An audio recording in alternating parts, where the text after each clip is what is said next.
चलिए बच्चों, क्लास 10 का भारतीय भवन का मैथ है। प्रश्नावली 7 के ए पर चलते हैं। 7 के ए कहते हैं 6 का 1 2 3 मैंने पिछले वीडियो में अपलोड कर दिया है। चलिए क्वेश्चन नंबर पहले 7 लिखिए, तो इसके बाद आपको हल करके हम समझाते हैं।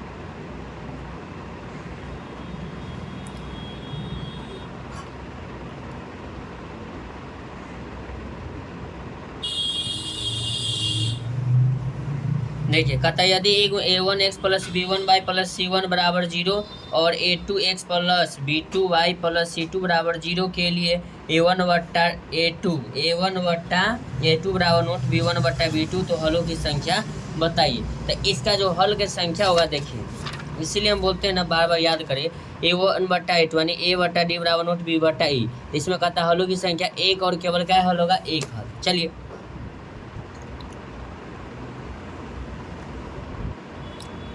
हलों की संख्या बराबर एक और केवल एक हल।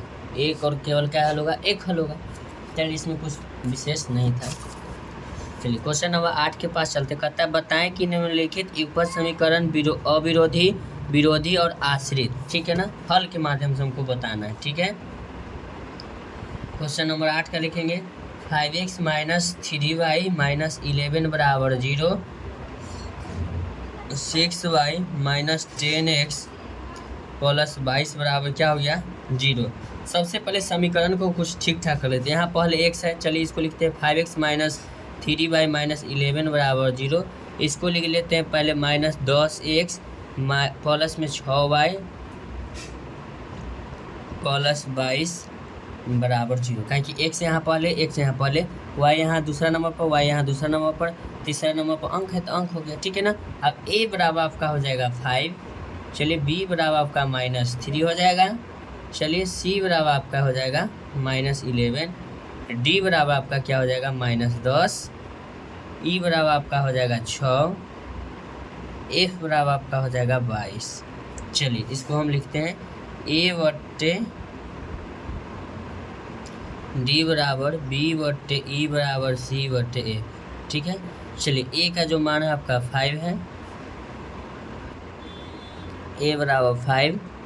चलिए डी बराबर आपका माइनस में क्या है 10, माइनस कभी नहीं नीचे रहता। ठीक है, फिर लिखेंगे बराबर बी बटा ई, बी बराबर माइनस 3 बटा ई के मान 6 हो जाएगा।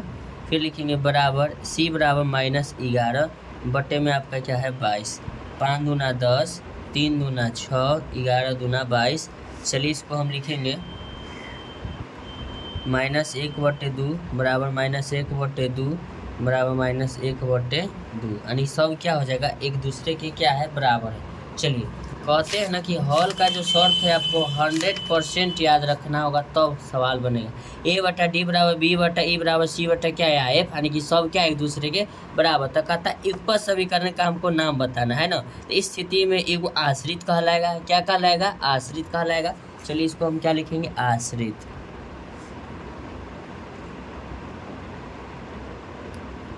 आश्रित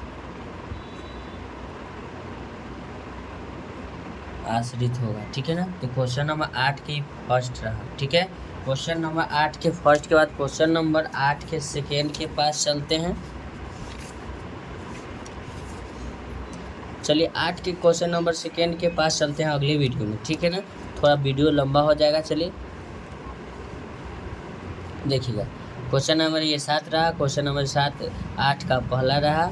चलिए क्वेश्चन नंबर 8 के पूरा हल कर ही लेते हैं, वीडियो लंबा होना ही चाहिए थोड़ा सा। चलिए क्वेश्चन नंबर 8 के दूसरा क्या कहता है, आर 2r-3s बराबर 8, 2r-3s बराबर 8 है, 4r-6s बराबर क्या है 9 है। ठीक है ना, इसको हमको हल करना है। इसमें आर पहले एस बाद में अंक। ठीक है, तो लिखेंगे ए बटा, पहले लिखेंगे ए बराबर 2 लिखेंगे, बी बराबर -3 लिखेंगे, सी बराबर आपका 8 हो जाएगा, डी बराबर 4 हो जाएगा, ई बराबर आपका -6 हो जाएगा, एफ बराबर आपका 9 हो जाएगा।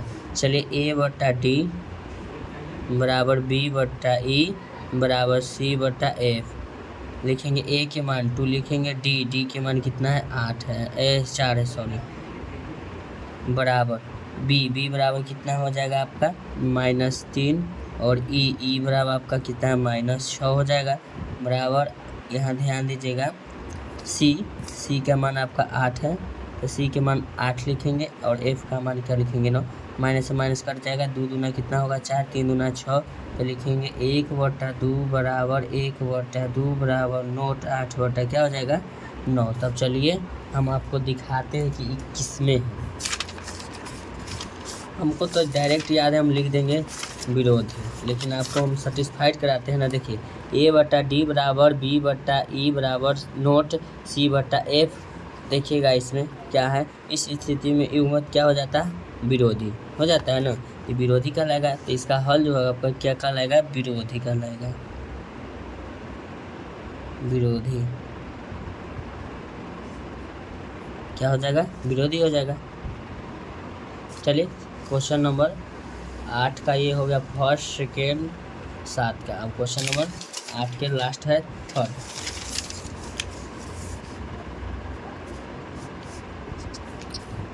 क्वेश्चन नंबर 8 का तीसरा आपके पास आ रहा है, जल्दी देखिएगा। देखिएगा क्वेश्चन इसमें बटा है, कुछ लेना देना नहीं, डरेगा नहीं। चलिए क्वेश्चन नंबर पहले 3 लिख लेते हैं। 3/2l + 3/5m बराबर 7, एल कहता है 9l - 10m बराबर 14। तो ए बराबर आपका क्या हो जाएगा 3/2, बी बराबर 3/5, सी बराबर 7, डी बराबर 9, ई बराबर -10, एफ बराबर आपका क्या हो जाएगा 14।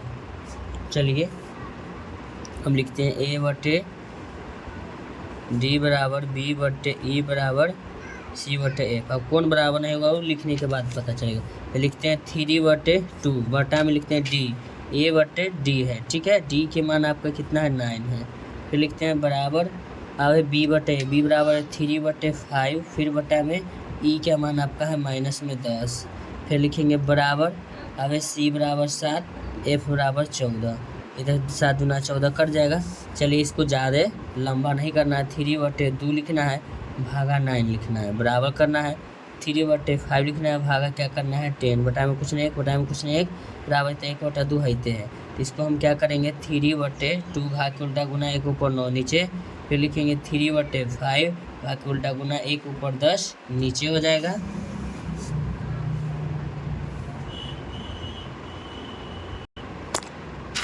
सॉरी यहाँ क्वेश्चन में है 5/3m, 5/3m है ना, 5/3 है यहाँ, 5/3 करेंगे, थोड़ी सी मिस्टेक हो जाएगा, 5/3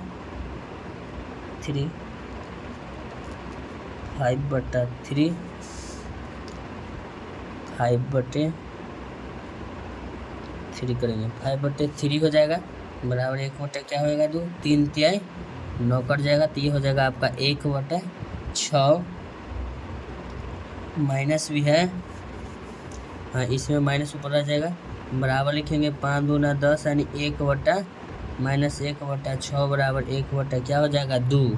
ठीक है, इसको हम क्या करेंगे बराबर लिखेंगे 1/6 बराबर नोट -1/6 बराबर नोट जाएगा, ये 1 क्या जाएगा आपका 2, इसके बराबर है ही नहीं।